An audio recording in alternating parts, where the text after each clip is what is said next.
பாஜக மறுபடியும் ஆட்சிக்கு வர்றது நாட்டுக்கும் வீட்டுக்கும் கேடுன்னு விமர்சிச்சிருக்காரு முதலமைச்சர் மு.க.ஸ்டாலின். மக்களுக்கிடையே வன்முறையை ஏற்படுத்துவது பாஜகவோட டிஎன்ஏவிலேயே கலந்திருக்கணும் அவர் குற்றம் சாட்டியிருக்காரு. நீலகிரி திமுக வேட்பாளரான ராசா, திருப்பூர் இந்திய கம்யூனிஸ்ட் வேட்பாளர் சுப்புராயன் ஆகியோரை ஆதரிச்சு அவிநாசியில் நடந்த பொதுக்கூட்டத்தில் முதலமைச்சர் மு.க.ஸ்டாலின் பரப்புரை மேற்கொண்டாரு.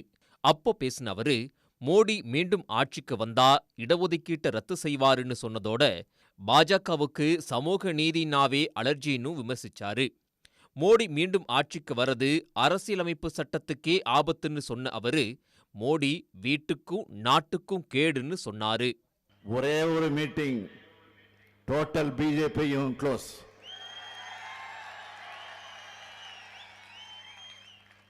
சகோதரர் ராகுல் காந்தி அவர்களுடைய ஒரு நாள் வருகையே பிரதமர் மோடியோட மொத்த பிரச்சார பயணத்தையும் காலி பண்ணிடுச்சு. மறுபடியும் ஆட்சிக்கு வந்தா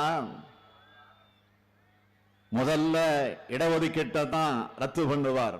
ஏன்னா சமூக நீதினால பாஜகவுக்கு அலர்ஜி. அதனால்தான் சொல்றோம், மோடி ஆட்சிக்கு வருவது என்பது அரசியல் சட்டத்துக்கு ஆபத்து, ஜனநாயகத்திற்கு ஆபத்து, ஒட்டுமொத்த நாட்டுக்கே பேராபத்து. ஏன்னா 10 ஆண்டு காலமாக பாஜக ஆட்சியை பார்த்துட்டோம். மொத்தத்தில் மோடியும் பாஜகவும் வீட்டுக்கு கேடு, நாட்டுக்கும் கேடு. தொடர்ந்து பேசின முதலமைச்சர், கலவரம் செய்யறது பாஜகவோட டிஎன்ஏவிலேயே இருக்கிறதா தெரிவிச்சாரு. மேலும் அராஜகமும் கலவரத்தையும் செய்கிற பாஜக திருப்பூரையே மணிப்பூர் போல மாத்திடுவாங்கன்னும் காட்டமா கூறினாரு. கலவரம் செய்யறது பாஜகவோட டிஎன்ஏலிருந்து ஊர்னது.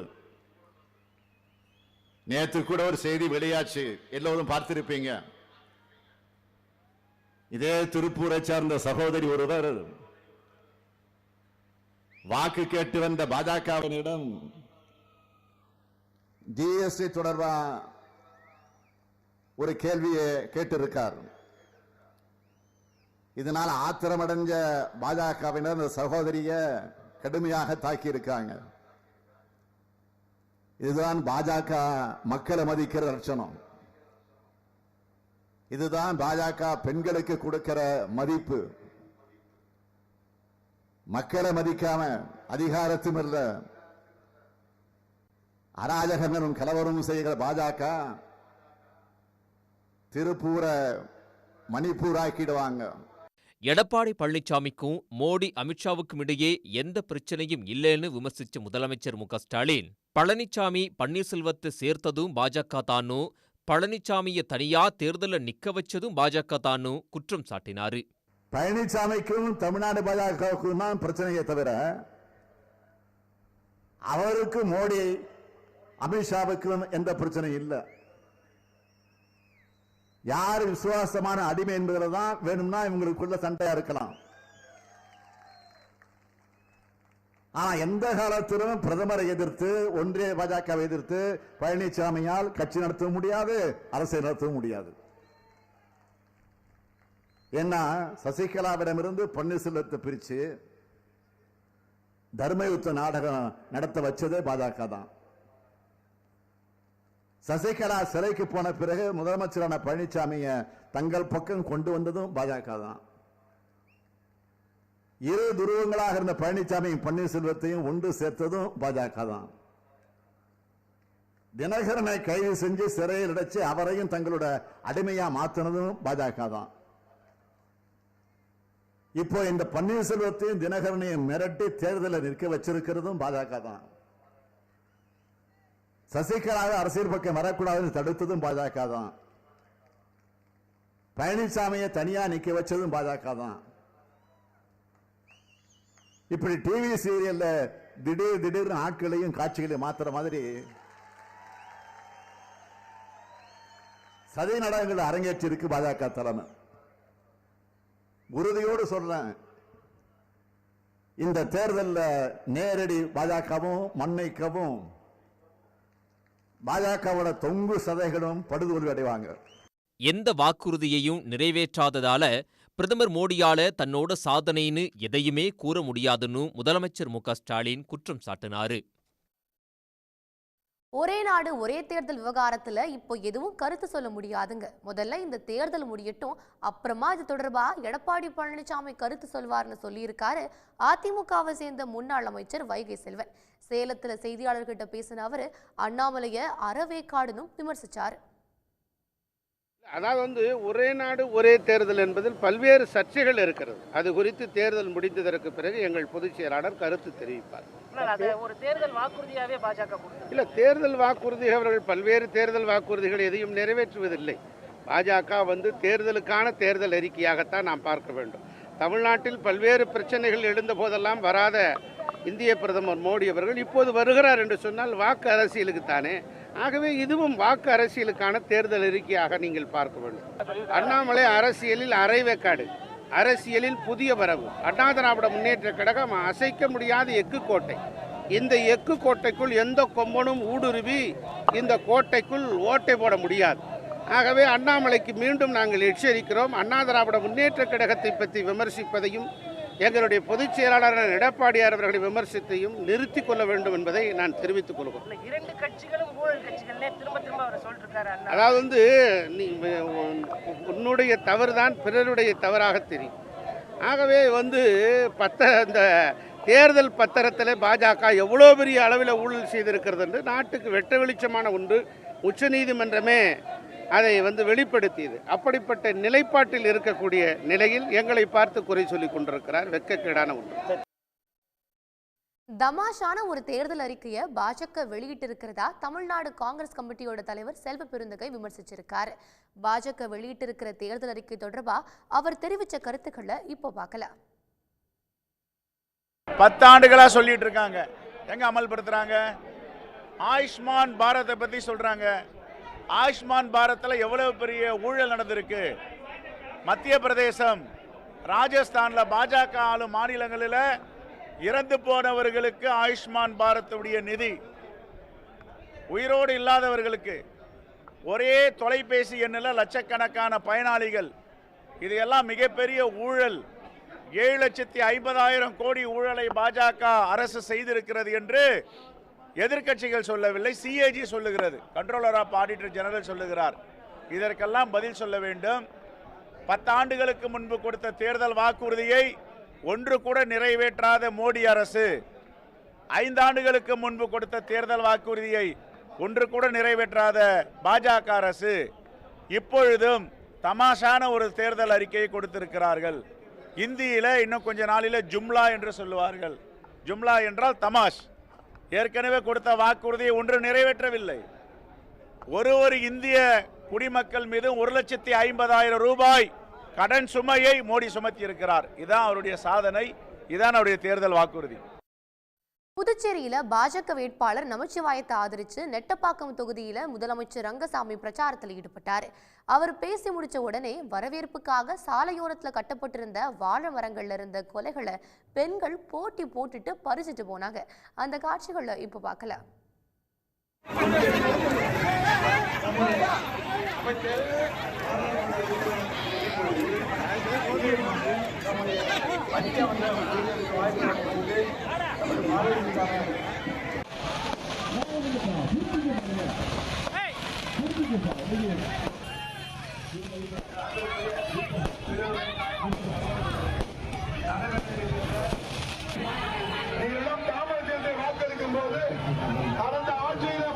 ரேஷன் கடையை திறந்து மீண்டும் இலவச அரிசி திட்டத்தை நிறைவேற்றிட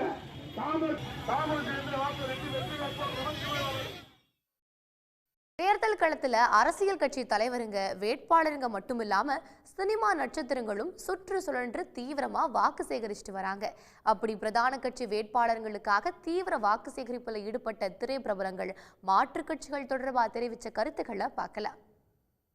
கிருஷ்ணகிரி காங்கிரஸ் வேட்பாளருக்கு ஆதரவா ஒசூர் ராம்நகர் பகுதியில திரைப்பட இயக்குனர் கரு பழனியப்பன் தீவிர பரப்புரையில ஈடுபட்டார். அப்போ போன்ல ஹலோ அப்படின்னு சொல்றதுக்கு பதிலா வணக்கம் தாமரைன்னு சொல்லி அண்ணாமலை சொன்னதை குறிப்பிட்ட அவரு, இப்போ வணக்கம் தாமரைன்னு சொல்லுங்க, வாக்குப்பதிவுக்கு அப்புறம் அடக்கம் தாமரைன்னு சொல்லுங்கன்னு கிண்டல் பண்ணிருக்காரு. இந்த தேர்தல் என்பது யார் வெற்றி பெறப் போகிறார்கள், யார் தோல்வியடைப்போம் என்பதற்கல்ல. வெற்றி பெறப் போவது இந்தியா கூட்டணி 40 வெல்லப் போகிறது. நடக்கின்ற தேர்தல் யார் 2வது இடத்தை 3வது இடத்தை பிடிப்பது என்பதற்கான போட்டிதானே தவிர யார் வெல்லப் போகிறார் என்பதல்ல.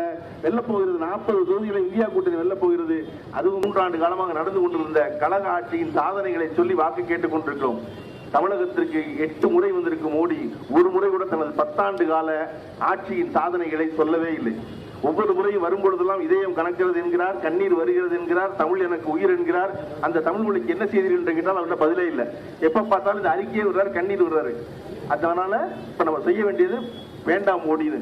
பாரதிய ஜனதா கட்சியினுடைய தலைவர் அண்ணாமலை அவர்கள் இன்னும் தேர்தலுக்கு 7 நாட்கள் இருக்கின்றன. 7 நாட்களும் யார் தொலைபேசி எடுத்தாலும் போன் எடுத்தாலும் என்ன சொல்லணுமா? வணக்கம் தாமரைன்னு சொல்லணுமா? 7 நாளைக்கு. 8வது என்ன சொல்லணும்? அடக்கம் தாமரைன்னு சொல்லணும். 7 நாள் வணக்கம் தாமரை, 8ஆம் நாள் காரியம் பண்ணி அடக்கம் தாமரைன்னு சொல்லணும். தமிழ்நாட்டுல ரோடு ஷோங்கிற பேர்ல பாஜக தலைவருங்க சாலையில வித்த காட்டிக்கிட்டு இருக்காங்க அப்படின்னு விமர்சனம் பண்ணி பேசியிருக்காங்க அதிமுகவோட நட்சத்திர பேச்சாளர் நடிகை விந்தியா. தென் சென்னை அதிமுக வேட்பாளர் ஜெயவர்தனுக்கு ஆதரவா மயிலாப்பூர் பகுதியில பரப்புரை செஞ்ச அவங்க, விமான நிலையம் ரயில் நிலையங்களெல்லாம் வித்துட்ட மோடி நாட்டையே வித்துடுவேன்னு கேரண்டி கொடுத்துட்டு இருக்கிறதாவும் கிண்டல் பண்ணிருக்காங்க. 1977 ஆட்டுக்கார அலமேலுன்னு ஒரு படம் வந்தது. ரொம்ப ஹிட்டான படம். அந்த படத்துல நடிச்ச ஆட்டை தமிழ்நாடு ஃபுல்லா கூட்டிட்டு போய் ரோட் ஷோ பண்ணவங்க இந்த மக்கள். அதுக்கப்புறம் பாட்டி சொல்லி தட்டாதன்ற ஒரு படம் வந்தது. அந்த படத்துல வந்த காரையும் ஊரூரா கொண்டு போய் ரோட் ஷோ எல்லாம் பண்ணாங்க. நாங்க பார்க்காத ரோட் ஷோவா? அண்ணாமலை வந்து சொல்றாரு. நேத்து ஒரு பேட்டியில அண்ணாமலை கேட்கிறாரு, எடப்பாடியார ரோட் ஷோ பண்ண சொல்லுங்க, வித்த காட்ட சொல்லுங்க பாப்பான்னு. தம்பிக்கு ஒரு விஷயம் புரியல. கைத்தட்டல் வாங்குறதுக்கு குரங்குதான் குட்டி கர்ணம் போடணும். சிங்கம் சும்மா சிலுத்துக்கிட்டு நின்னாலே போதும். எங்க அண்ணன் எடப்பாடியார் அப்படிதான். எங்க தலைவர் இருக்கிற இடத்துக்கு கூட்டம் தேடி வரும். நீங்க கூட்டம் இருக்கிற இடமா தேடி ஓடணும். எங்களுக்கு அந்த நிலைமை இல்ல. டிவி போட்டா போதும். ஒரு பக்கம் மோடிக்கு கேரண்டின்றாங்க. மோடி என்ன இந்தியாவை வசந்தன்கோ விவேகன்கோன்னு ஏதோ ஒரு கம்பெனி நினைச்சுக்கிட்டாரா? இந்தியன்கோ அவர் அப்படிதான் நினைப்பாரு. ஏர்போர்ட்டை வித்துட்டாரு, ரயில்வே ஸ்டேஷனை வித்துட்டாரு, பிளைட்டை வித்துட்டாரு, ட்ரெயினை வித்துட்டாரு. விட்டா நாட்டையே வித்துடுவாரு. சகாப்தம், மதுர வீரன் போன்ற படங்கள்லாம் நடிச்சிருக்கிற சண்முக பாண்டியன் விருதுநகர் தொகுதி தேமுதிக வேட்பாளரும் தன்னோட சகோதரருமான விஜய பிரபாகரனை ஆதரிச்சு சிவகாசி அருகே வாக்கு சேகரிப்புல ஈடுபட்டாரு. தன்னோட தந்தை விஜயகாந்தோட மறு சாயலா விஜய பிரபாகரன் இருக்கிறதாவும் அவருக்கு ஹிந்தியும் ஆங்கிலமும் தெரியும் அப்படின்னு சொல்லி சண்முக பாண்டியன் வாக்கு சேகரிச்சிருக்காரு. உங்கள் வீட்டு பையனாக, உங்கள் வீட்டு அண்ணனாக, தம்பியாக என்னோட அண்ணன் விஜய பிரபாகரன் நம்ம தொகுதியில எம்பியா நிக்கிறாப்ல. உங்களோட அன்பும் பாசமும் அண்ணனுக்கு ரொம்ப முக்கியம். எப்படி நம்ம எங்க அப்பாவுக்கு வந்து அவர் அரசியலுக்கு வரும்போது அன்பும் பாசமும் நம்ம எவ்வளவு காமிச்சோமோ அதே அன்பும் பாசம் எங்க அண்ணனுக்கு காட்டணும். ஏன்னா எங்க அப்பாவோட மறு சாயலா எங்க அண்ணன் வந்து இங்க நிக்கிறாப்ல. அதனால நம்ம குரலாக டெல்லியில போய் பேச ஒரு ஆள் நம்மளுக்கு தேவை. நம்மளோட கோரிக்கையை டெல்லியில எடுத்து வைக்கிறதுக்கு நம்மளுக்கு ஒரு ஆள் தேவை. நீங்க வந்து எங்க அண்ணனுக்கு ஓட்டு போட்டு ஜெயிக்க வச்சீங்கன்னா உங்க கோரிக்கை எல்லாம் நிறைவேற்றப்படும், பிரச்சனைகள் எல்லாம் தீரப்படும். மதுரை மார்க்சிஸ்ட் கம்யூனிஸ்ட் கட்சி வேட்பாளரை ஆதரிச்சு முக்குளத்தோர் புலிப்படை கட்சி தலைவரும் நடிகருமான கருணாஸ் தேர்தல் பரப்புரையில ஈடுபட்டார். அப்போ பேசின அவரு, பாஜகவுல குற்ற பின்னணியில இருக்கிறவங்களா பார்த்து முன்னாள் IPS ஆன அண்ணாமலை பதவி பொறுப்புகளை எல்லாம் கொடுத்துட்டு வர்றாரு அப்படின்னு குற்றம் சாட்டியிருக்காரு. எங்கேயாவது உலகத்துல ஒரு IPS படிச்சு ஒரு குற்றவாளிகளை கண்டுபிடிச்சு நீதிமன்றத்தை கொண்டு போய் தண்டனை வாங்கி கொடுத்து அந்த குற்றச்செயலை குறைக்கிற வேலையை செய்யக்கூடிய படிப்பை படிச்ச ஒரு IPS அதிகாரி தமிழ்நாட்டில் கடந்த 3 வருஷமா நீங்களும் பாருங்க. நீங்க யாருங்க? தாமோதரனா? ஆமா. எத்தனை கேஸ் இருக்கு உங்க மேல? ஒரு 7 இருக்கு சார். அப்படியா? என்னென்ன இருக்கு? இதெல்லாம் இருக்கு. அப்ப நீங்க அந்த பகுதி தலைவரா இருங்க. நீங்க தான் அந்த ஏரியா தலைவர். ஆனா குற்ற பின்னணி யாராருக்கு அதிகமாக இருக்கிறது என்று கணக்கெடுத்து அவர்களுக்கு பதவிகளையும் பொறுப்புகளையும் போடக்கூடிய ஒரு தலைவரை நீங்க உலகத்திலேயே பார்க்க முடியாது.